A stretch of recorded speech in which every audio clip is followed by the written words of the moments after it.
వాది, గొప్ప లీడరు, అతి పిన్న వయసులోనే ఉమ్మడి ఆంధ్రప్రదేశ్ కి ముఖ్యమంత్రిగా చేసినటువంటి వ్యక్తి.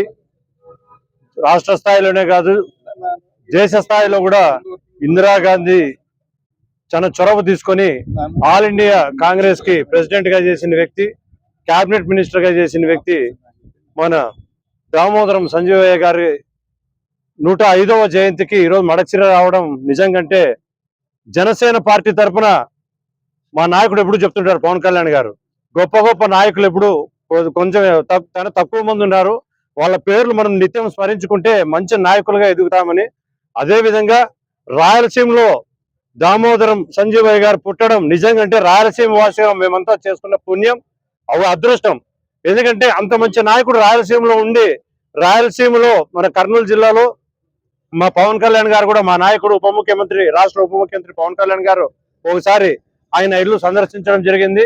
ఏనాటికైనా కానీ కర్నూలు జిల్లాకి సంజీవయ్య గారు పేరు పెడతారని ఒక చిన్న ఆశాభావం అయితే వ్యక్తం చేస్తున్నాం. ఖచ్చితంగా పవన్ కళ్యాణ్ గారు కూడా ఒకసారి హామీ ఇచ్చారు, అది ఎప్పుడు తీరుతుందో తెలియదు కానీ ఖచ్చితంగా అది అవుతుందని మేము రాయలసీమ వాసులుగా మేము భావిస్తున్నాం. సంజీవయ్య గారు ఒక నాయకుడుగానే కాకుండా ఎన్నో సంక్షేమ ఫలాల్ని ప్రవేశపెట్టిన వ్యక్తి. ఎందుకంటే ఈ రోజు అంటే మన సంక్షేమ ఫలాలంటే చాలా ఒక ఇదిగా చూస్తారు, కానీ ఆ రోజుల్లో ఇప్పుడు 1960లోనే సంక్షేమ పథకాలంటే నిజంగా ఎంత ఫార్వర్డ్ గా ఆలోచించాడో ఒకసారి ఆలోచించండి. ఆయన ఎన్నో సంక్షేమం, నేను ఘంటాపథంగా చెప్తున్నాను.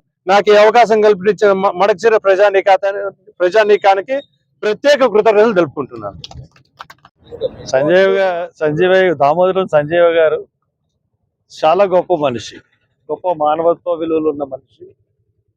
ఈ రోజున ఆయన జన్మదినం సందర్భంగా ఈ మడకశిర గ్రామంలో మరి ఆయన విగ్రహం ప్రతిష్ఠించుకోవడం నిజంగా ఈ మడకశిరకే వన్నె తెచ్చే పరిస్థితి. ఎందువల్లంటే దామోదరం సంజీవ్ గారు అంటే ఆయన ఒక కొత్త వరవడి సృష్టించిన ముఖ్యమంత్రిగా అందరికీ సుపరిచితులు. కాంగ్రెస్, ఆల్ ఇండియా కాంగ్రెస్ అధ్యక్షుడిగా పనిచేశారు. ఉద్యోగం చేస్తూ ఆయన ఉద్యోగానికి మధ్యలోనే తిలోదకాలు ఇచ్చి ఆయన పాలిటిక్స్ లోకి రావడం జరిగింది. ఆయన పనితనాన్ని మెచ్చి ఇందిరాగాంధీ మరి ఆయనకి విశిష్టమైన పదవులను కూడా ఆమె ఇవ్వడం జరిగింది. ముఖ్యమంత్రిగా ఆయన గురించి మనం చెప్పుకోవాలంటే ఆయన లాంటి ముఖ్యమంత్రి ఇప్పటి వరకు ఆంధ్రప్రదేశ్లో పుట్టలేదు. ఎందువల్లంటే ఆయన ఇంటికి నేను వెళ్ళాను, కర్నూలు దగ్గర చిన్న దగ్గరలో గ్రామం. అవి పాడుపడిన గోడలను అది సంజీవి గారు ఒక చిన్న ట్రంకు పెట్టులో ఆయన పుస్తకాలన్నీ ఉన్నాయి.